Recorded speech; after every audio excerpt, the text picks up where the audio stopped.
So right now I'd like to bring on my colleague, Catherine Solskis. So she works with the marketing team at DCKAP and is a partner manager, bridging connections, finding ways to co-brand and co-market our solutions, and building lasting relationships with our partners.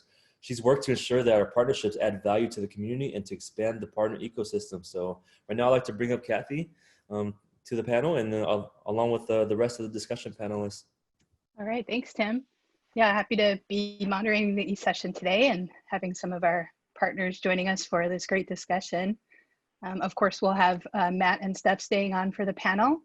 So I'll just start by introducing the rest of those who will be joining us today. First, we have Ken Ott, the co-founder of Metacake. Ken has spent over 20 years building amazing businesses and influential brands that make the world better through the products they create and the missions they push forward. Across the globe, Ken has worked with some of the top influential brands in the world to help them achieve healthy growth consumer spaces.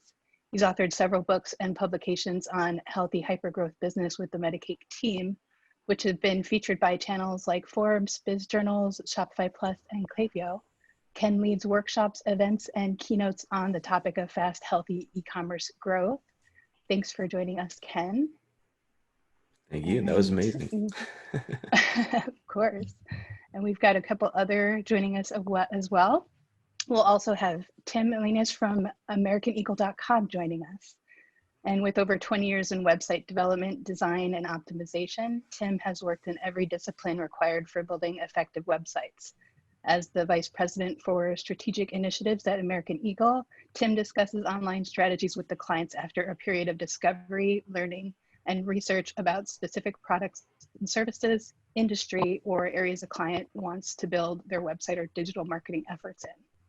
He brings insights into client communications and businesses, excuse me, and experience in design and usability, programming, and digital marketing. And thanks for joining us on the panel, Tim. Glad to be here. Thanks, Catherine. Yeah.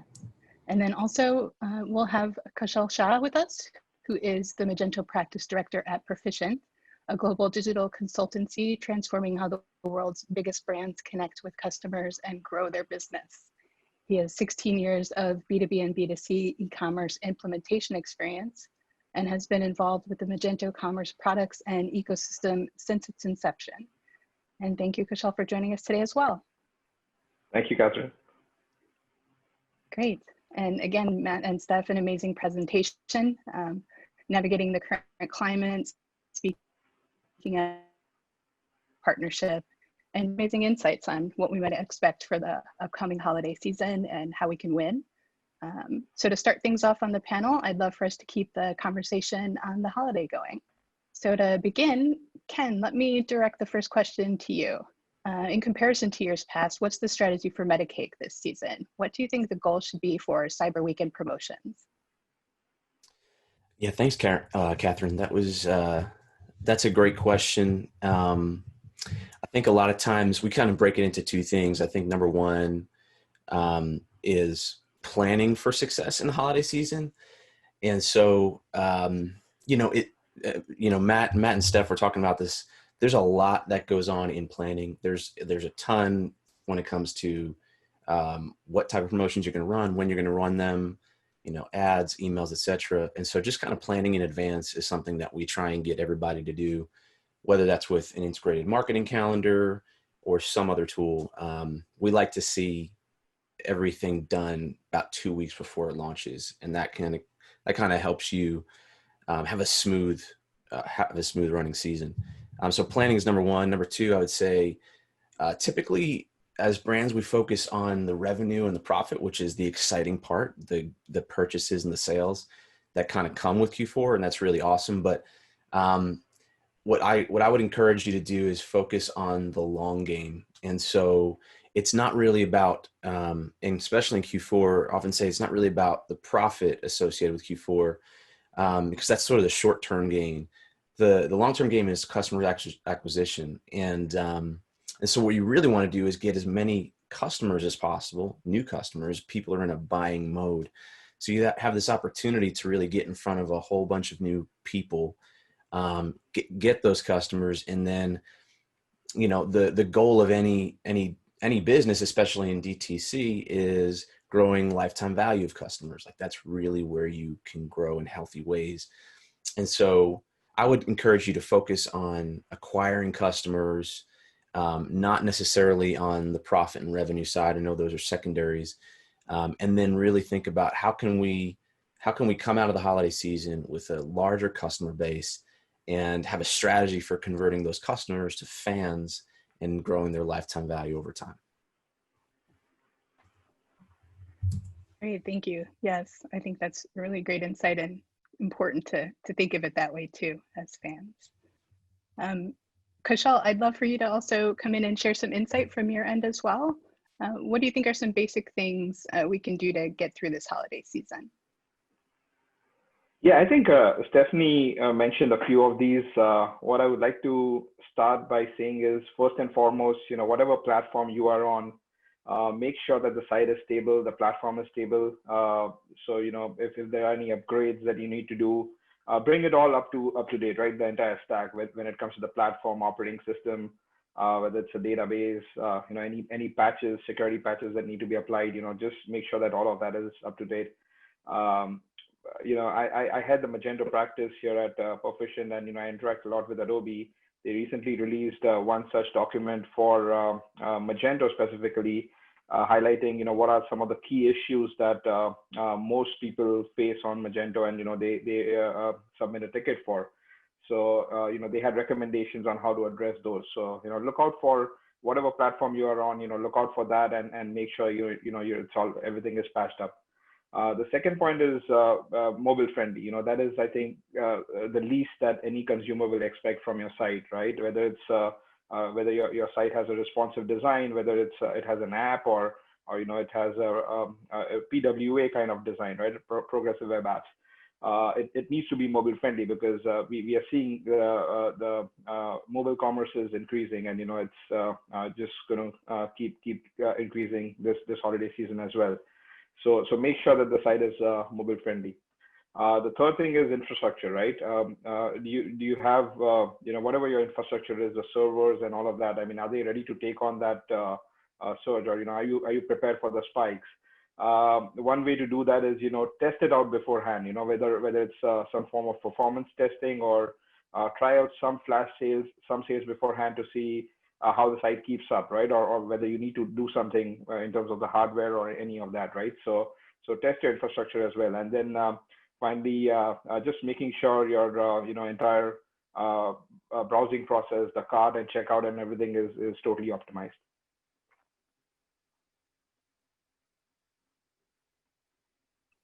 Yeah. Great, thank you. Yeah, I think that's some great advice, simple but effective, and being mobile ready for sure. And I'd love to go into even more of what it takes to make it easier for customers to shop and transact online, since that's so important, especially during the holiday season where online shopping is sure to be dominant. Tim, I'd love to bring you in for some insight on this question. If the internet is the place to help retailers stay afloat and the health of their website is paramount, how should they prepare their websites for the holiday season?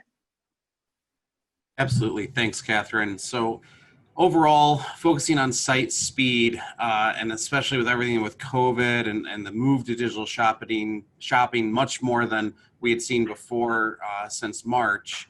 And Stephanie covered this in step 5 as well, just optimizing your website experience. That site speed aspect of it, that first bullet point that was on the slide, I would highlight it, I would circle it, I would emphasize it as much as possible, because ensuring that your site is fast ensures that your customers are satisfied. And the analytics show the truth there. If you have a mobile site that takes longer than 2-3 seconds to load, people are dropping off immediately from their shopping experience with you. You can't afford that, especially with almost everyone shopping online now. Also, we've seen the surge of new brands, as was talked about also by Matt. And we want to make sure that we look at all those new brands that are coming in might not have as much product or technical debt as a consumer brand that's been out there for a while, or a B2B brand even. So we want to make sure that you are providing a fast experience overall. And that speed is not only important for the mobile side, but also desktop. And if anything, we saw, especially at the beginning of COVID in March, that the desktop users actually started to kind of creep back up on the mobile users. But we also have a large number of mobile users just with people who are starting to get out a little bit more in certain areas. And we want to keep that focused. Secondly, a consistent messaging is another aspect of staying afloat, from your website to email marketing, paid advertising, social media posts, even all the way down to print advertising if you're doing that. We want to make sure that you are having a consistent message promoted throughout the holiday season. That's about your products, that's about your promotions, whatever you're doing in that marketing, establish the credibility of the message so that the user is seeing that same information, images, etc., through each channel that they interact with. Because we know it's not a single channel world anymore. They're going to be on social media. They're going to get an email from you, hopefully through an automated campaign like was just talked about. So we want to make sure that we really engage them across multiple channels, but keep that consistent messaging so that they see that same first initial message through that activity. And if you have the chance and you have the technology, personalize it. If you know that they engage with one promotion, show them a new promotion the next time they come through, if you have that in place. Don't try and force the system in place, though, too soon before the holidays, though, without proper testing. So that's where A/B testing can come into play also. Those are two key areas, speed and consistent messaging, to help stay afloat as you prepare for the holiday season that's very quickly approaching now. Indeed it is. Yeah, that's certainly great advice for people to take along with them. And then I also would like to just stay with you, Tim, and ask you some of your thoughts on the holiday as well, in terms of what are a few tips specifically that you can share that will help retailers create a digital marketing strategy this season? Yeah, absolutely. This is probably one of the most fun aspects, is just tips and tricks, right? So overall, it's a great time to just test out different ways to market to your customers, but also use some of your tried and true methods that you've just experienced and used throughout your careers. For the first tip, I just say your overall marketing campaign calendar. It's been mentioned a few times, having your campaign calendar well set ahead of the holidays. Ken just mentioned, at least 2 weeks ahead of time, making sure that you have that in place, but then also setting up the automated aspects of what you can do for your marketing. So if that's a drip campaign, abandoned cart email campaigns, browse abandonment campaigns, there's a lot of different ways, and we just heard several great examples as well from Stephanie and Matt, but just how do we bring those to fruition for your company and your customers overall? So bringing that calendar in, having that, and having those next messages created, planned out, and set up. Not that you set it up and forget it, but you set it up and know that it's running, check in on it, and ensure it's performing as desired, but then have those alternative promotions, alternative messages and campaigns ready to go. And if your data, after you've given it a proper amount of time based on your audience, is showing that it's not having any traction gained underneath it, pivot. Be willing to pivot at this time. I mean, if you look at just today alone, Amazon Prime Day shifted to now in October, kicked off at whatever early hours this morning it was, but then all of a sudden my inbox got flooded by additional companies, and they were sending me all their, Black Friday, Cyber Monday type of deals, because they're trying to compete with Amazon at this point. So be willing to pivot. If you see a competitor do something, be willing to pivot and have an option to quickly get into a promotion that you may not have considered, because you need to try and match or better them if necessary. So there's a lot of different ways to do that. So looking at that for kind of that first tip is just bringing that marketing campaign calendar, the alternative campaigns, being pivotable, and adaptable is probably the better word there. I think I made up pivotable in a way, but it all depends on how it comes out of my mouth as I speak. But when we look back at the presentation we just saw, step 6, the automations and the A/B tests, especially for email campaigns, use that technology to your advantage and use those analytics to your advantage. Second, I'd say just anyone out there that's doing digital marketing, look at your audience segments and focus both on current customers, past customers, new customers, but especially those past customers. The typical term is data driven.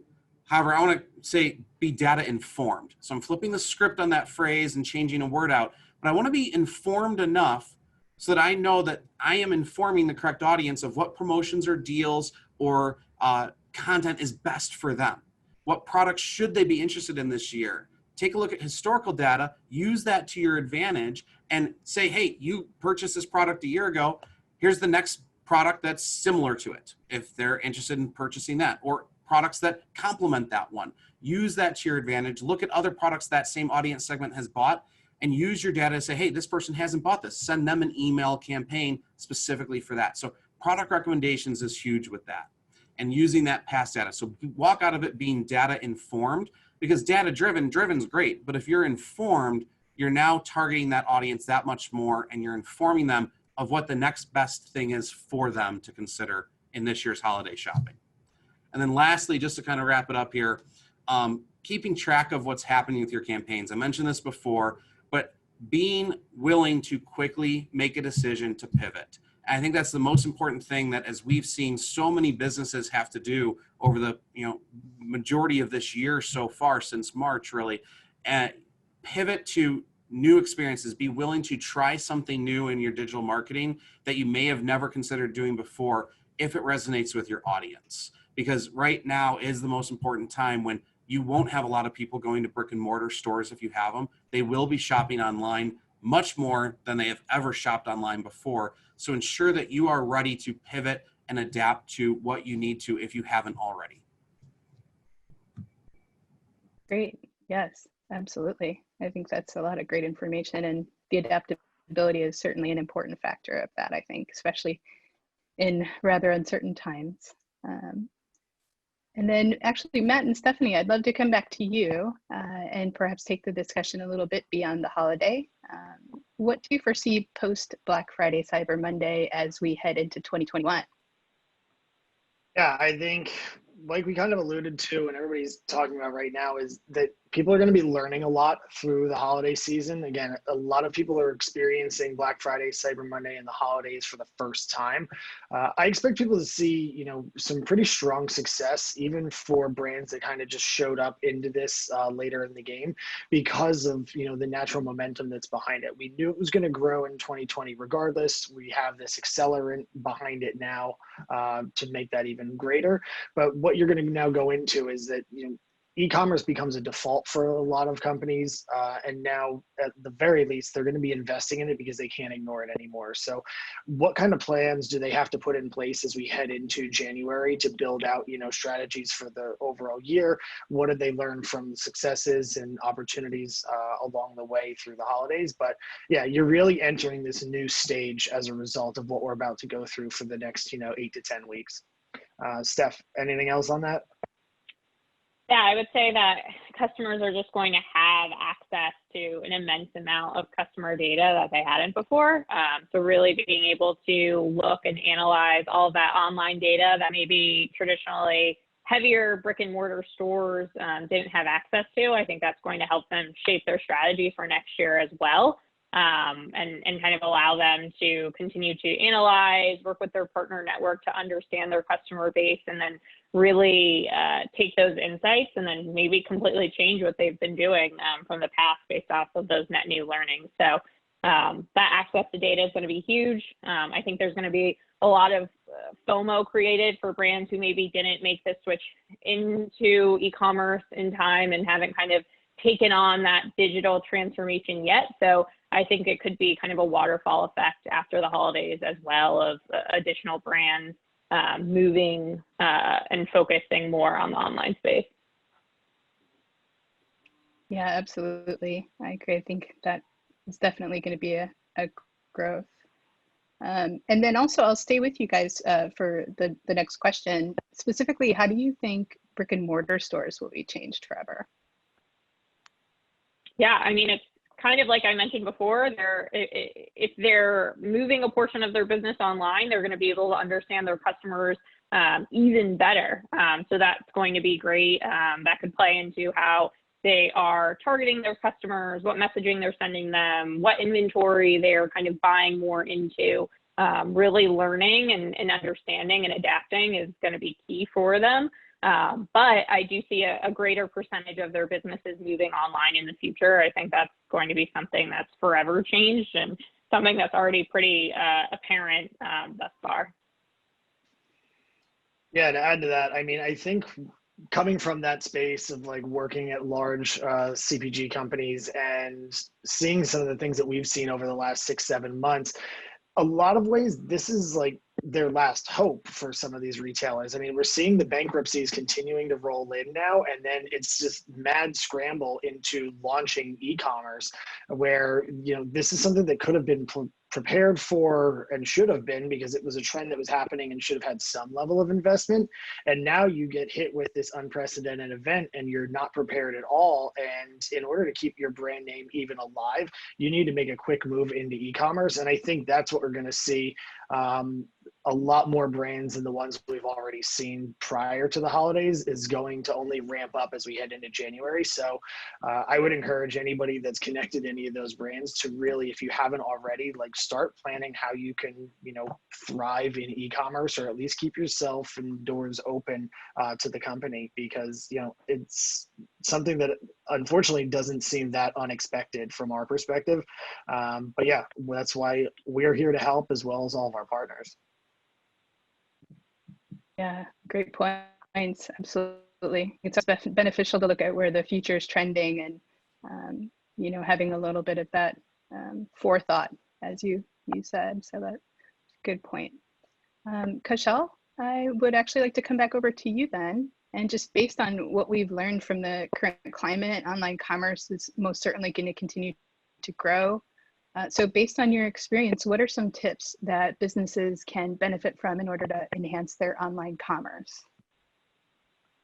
Sure. So, you know, we all know that, you know, there's going to be a shift from retail stores to online commerce, and the retail stores are not going to be seeing the same traffic that they used to in the past, you know, holiday seasons and so on.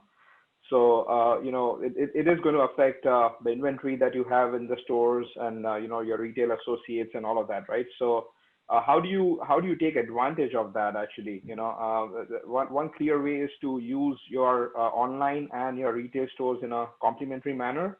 You know, going the route of, you know, being omni-channel, right? Giving your consumers the ability to, you know, buy online and be able to pick up in store. So that your website needs to have that capabilities where they can opt for either, you know, shipping at home or being able to pick it up from the store. Do offer curbside pickup. You know, that is something that a lot of merchants are now opting for. You know, curbside pickup, or, you know, drive-through pickup and things like that, right? If you have that ability, do that. You know, that will keep your store associates, retail associates busy. The other thing is also, you know, how do you manage inventory, right? Because a lot more will be picked up from the warehouses versus the retail stores. So do you want to shift some of that back to the warehouses, or you know, have some kind of unified inventory management, which gives you a unified bucket to pick from, and also start providing, or think of options where you can ship from stores. So buying online, but you're shipping out from the store. So again, you know, that is another thing to look at. I was talking to my order management team here, and you know, a number of merchants are also asking for that capacity planning module within the order management system, where you know, based on the order volume and you know, the inventory and all the traffic, they can modulate. They can see how many retail associates they have, and they can basically offer that time, or that time window for the consumer to pick up their items. So, you know, a lot of changes are happening that way to use your retail stores in a complementary manner with the website, and you know, going that omni-channel route. Great, absolutely. Omnichannel is definitely important, and that's great advice. And Ken, I'm going to come back over to you now and ask if you could offer some additional insights on ways businesses can enhance online commerce, and do you have any tips on running the most effective promotions? Sure. I think a bunch of us have said it, but I think my first tip is kind of one that I said earlier, is prepare. So all the things that go into each promotion, you know, the ads, the creative, the messaging, the site changes, the emails that have to go out, all that kind of stuff. You really want to have that prepared in advance, and ideally scheduled. And in most of those places you can do that. And the second thing is the sort of like center of, at least the way we think about it, of any promotion is having a really, really great offer. And that's, you know, the discount is part of the offer, but I think a great offer is a big part of it. So I would say there's like 5 things to think about when you're thinking about having a really great offer. Number one, you have to understand who your customer is. And I would say most brands think they do. And you may understand who your customer is, but it's worth going back to that. I don't know if you have a customer persona sheet or something like that. Like, who is this promotion really for? And, when you think of their psychology, like, are they motivated by saving money, or are they motivated by getting more of something? And so what are their motivations? I think that's the first step. Second is you want to make sure that your message, especially in Q4 when everything is so noisy, like ad costs are up, like everybody's advertising, right? And so you want to make sure your message is unique for that customer. And ideally, you want to make sure your message is ignored by everyone who isn't your target customer. And so you kind of have to dial it in that way.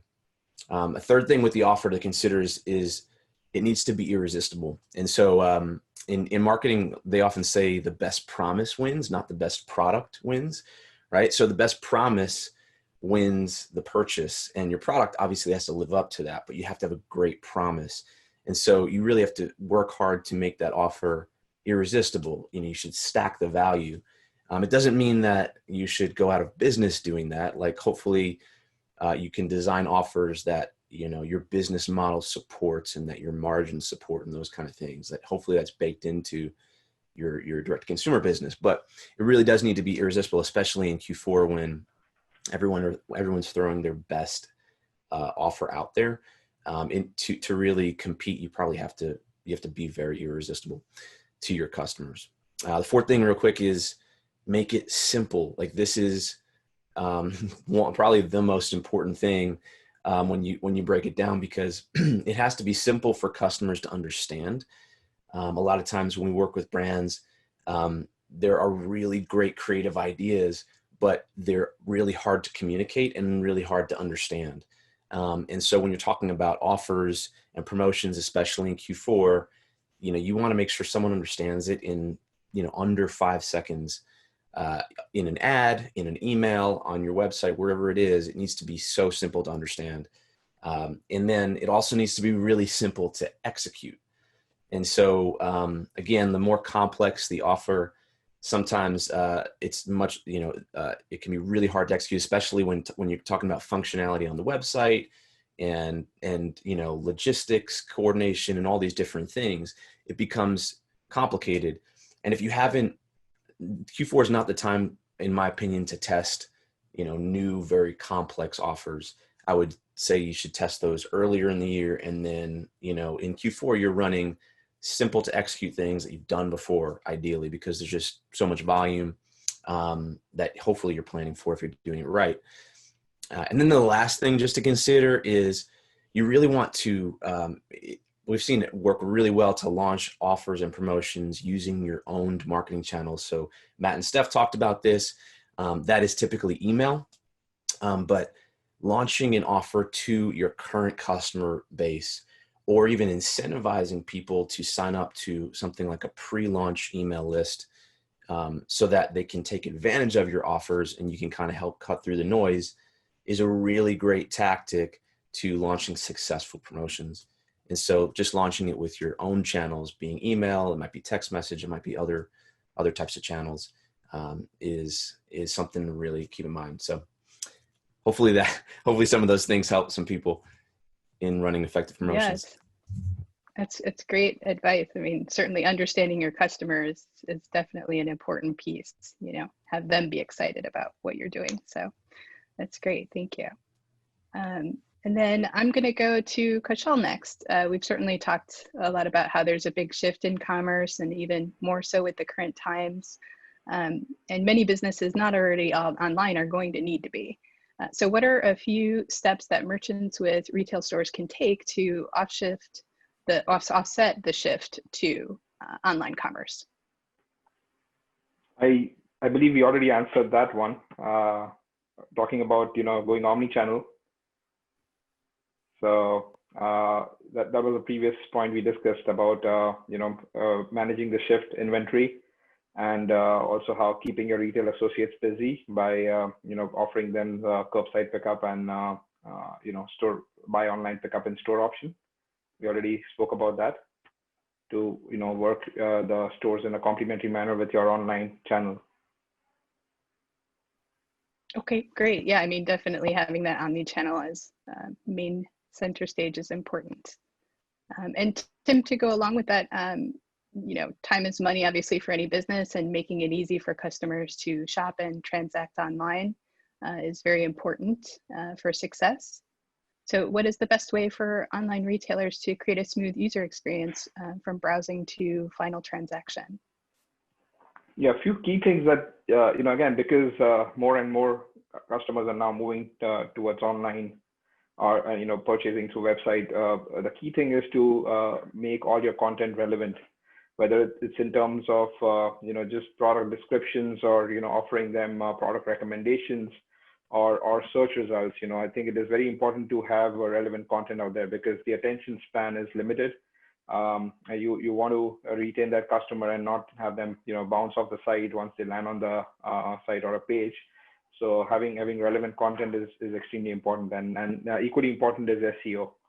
So these are the areas, your content, SEO, internal site search, product recommendations, all of that coming together. The site needs to offer all of that.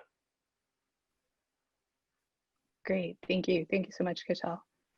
And then Tim, if I could bring that question over to you, what would you consider the ways to make the best experience for the customer?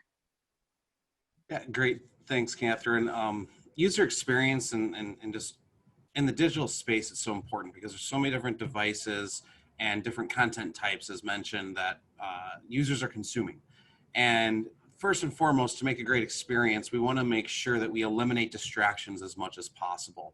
So one of the first steps, and I want to jump back to something Ken said about understanding your customer, that's definitely the first step, and then it's understanding their journey. So customer journey mapping is an excellent way to go through and understand the flow of what they're consuming. That can be different content types, that can be the way that they feel at a certain moment. There's entire journey mapping, go Google it and you're going to get a lot of information. But when we do these mapping exercises, we see the flow of the channels, the steps and experiences that they're going through towards a desired conversion. It's this discussion right now that we're talking about, the purchase conversion. Understanding that path lets you understand where to really smooth out any bumps that are in the road for your audience and use your audience's data. So when we talk about things like a streamlined checkout experience, eliminating the distractions as you're going through the checkout process, you'll see it on a lot of sites now that have all gone to this method where they're talking through the ability to remove your navigation. You see just the logo, maybe a continue shopping button, but then it's the checkout steps. You've locked them into a focused funnel of steps you want them to go through. Definitely look to streamline your checkout experience for holidays. Again, not something to test out if you don't have it in place, but if it's able to be turned on in your platform relatively quickly, you possibly could. But I fully agree with Ken, don't try and add new functionality without testing it at this critical time of the year. Make sure that you have stability as your focus. So overall, after that, again, backing things with data. So going through and understanding that just because you read about best practices in a blog post, I'll be one of the first people to tell you that best practice title is meant to hook you in. A best practice is a best practice because I labeled it a best practice. Ensure that the data behind that post and what they're claiming is a best practice for their report to you is accurate for what your audience also does. Determine your own best practices. Use your own data, use your own tests to confirm that your audience is having best practices built for them, and then use the checks of industry best practices to say, hey, am I following in line? But don't let the industry ones drive you and what you determine for your audience. Let your audience drive what you do for them. And then lastly, just there's so many things that I could talk about with user experience, but I just want to talk back to, again, I'm going to go back to something Ken said as well. Simple to execute for offers. The user experience should follow the same motto. Make it as simple as possible. It also needs to be as intuitive as possible.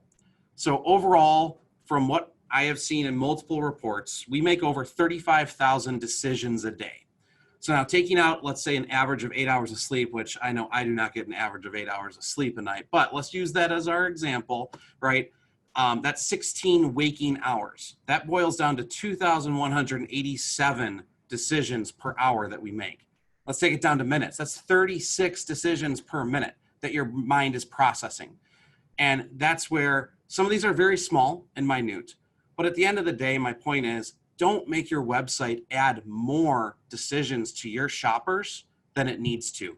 Simplify that user experience, simplify the messaging, build it around the data that they informed you of how they want to go through your site and experience it, and build that user experience to help just convert and get people through that checkout funnel. Awesome. Yes, I think that's a great way of putting it. I'm sure everybody can visualize that for sure. And then actually, Ken, I'm going to come back to you, and I'm going to ask for, all of the traffic that you have to make sure it converts well. So how do you make the most of all the activities, and how do we capitalize on that? What do you think the focus should be? Yeah, no, I think that's so important, because if you go through Q4 and hopefully you're driving traffic in some capacity, right? So that means you're spending money, whether it's paid ads or not, you're still spending money, resources, effort on getting eyeballs. You really need to make the most of that, and it doesn't have to end right there. And so I would just consider a couple things. First, kind of like what Tim was just saying, you want to make sure your site experience is optimized so that you're making the most of that traffic, right? Your conversion funnel is as dialed in as it can be, and you're measuring the right things. So at least, the stuff the purchases that you're not getting, you're learning from what you're doing. Like, that's really important, because hopefully after Q4 is over, you can look back at that and learn some things that you can take into the next promotion that you do. And so I would say optimization is one thing. I think the second thing is using email and, your sort of owned channels, like I mentioned before, but using them to really make the most of that traffic too. So obviously I mentioned like using your list to promote your sales, but what you really also want to be doing is trying to incentivize ways for people to sign up with you before they even purchase, right? And so one tactic you can use is, a lot of people, advertise their offer as a pop-up on their site and, enter an email address to get access to it. I mean, there's some of those type of things, and there's a debate on whether or not that friction is good or bad for the customer. But at the end of the day, you want to find kind of useful, creative, and valuable ways to the customer to get a way to connect with them if they don't convert. And then for those people, you can kind of send them through nurture sequences and other things. And then also, I wouldn't forget about after the purchase. So after the purchase, we often say is like the purchase is really the starting line, not the finish line. And so it's really, especially in Q4, it's easy to kind of get focused on the purchase being the end, kind of where everything finishes. Like that's a win if you get someone to purchase. But the ideal is taking them from a customer to what we call a fan. And that really makes the most of that as well, because a lot of people break even on the first sale of, a customer acquisition, especially in Q4 when, prices to get in front of people are a lot higher. And so you really need to have a customer lifetime value strategy in place. And that starts with the sale. And then, you can use email as a primary communication channel to create a fan out of a customer and have them purchase from you, hopefully again in the future. And then the last thing is making sure that you're retargeting on the paid channels. So again, like when you're paying to bring people there and you're getting eyeballs on your site and then they leave, the majority of them will leave, right? Good conversion rates during the holidays are 6 or 7%. That's amazing. So that means 93% of people are leaving and not purchasing. And so you have the ability to retarget those people on platforms, and you should do it in intentional ways, in ways that kind of a relationship building. And so we won't get into that, but at the end of the day, you do want to retarget that traffic that doesn't convert. Great. Thank you so much. Yeah, customer lifetime value, definitely important to keep in mind. And then actually, I'll go back over to Matt and Steph for the final question now. I'll just go back for some of your thoughts. We talked a lot about strategy today, the upcoming holiday, how to navigate what we've learned and apply it to the new year. And I just also wanted to touch upon the importance of partnership, as you brought up. We're really working together to benefit the client, support the commerce community, offer end-to-end solutions. So just love to know a little bit more of your thoughts on that, Matt and Steph, and how does Klaviyo plan to work with e-commerce brands going forward based on changes in the space? Yeah, I think we're going to learn a lot over the next few weeks because of obviously the amount of data that's coming in. And then for Klaviyo personally, this will be our first full Black Friday, Cyber Monday holiday season with our SMS product live for a lot of our users that have opted in to go and utilize. So we're going to bring in a lot of information that way. But I think what it means going forward is there's just a tremendous opportunity with the amount of data and strategies that can be deployed, as well as the tools that we continue to build into the platform. It only necessitates even further deepening of the partnerships that we already have. So we've continued to build out our team. We're hiring quite a bit right now. So if anybody's interested in listening that has some great recommendations, but we're going to continue to invest in, especially from the tech partnership side, what can we find in terms of go-to-market partners that have really strong technology, as well as, what we've traditionally been focusing on, which is, our agencies and system integrators, because we know the amount of value that they brought over the past, we're into our second year now of our true fully built out partner team and program. So doing things like this, learning from each other, being able to ultimately just deliver, positive experiences and results for e-commerce customers. I mean, that's what we're trying to do. So we're excited what we're going to learn over the next few weeks and what we'll take into our plans for 2021. Yeah, and I think to Matt's point, partners really have traditionally just helped our clients kind of review what has happened, kind of post-mortem Black Friday, Cyber Monday, and then build out those larger strategies for next year. So I think partners are instrumental in that. And then also when it comes to building out strategy, we see our partners helping our customers out a ton with product adoption. So there are so many things that you can do within Klaviyo in addition to email. So whether that's SMS, whether that's sign-up forms, whether it's utilizing our analytics tool to really drive decisions in the future, partners really help enable our customers to be taking advantage of all that Klaviyo has to offer and really taking kind of their strategy to the next level. So I see as we kind of continue to build out the channels within the tool, I see that there's going to be an even further need for that. So exciting stuff there as well. Yes, definitely. It's going to be interesting to see what the new year will bring, but we definitely have great relationships with our partners that we appreciate. All right, well, I think that was all the questions. I didn't see any posed in the chat at all. So I'd like to just thank each of you for joining, taking the time and sharing your thoughts and insights today. To Steph and Matt, to Ken and Kaushal and Tim. And then I'm going to go ahead and hand the session back over to you, Tim.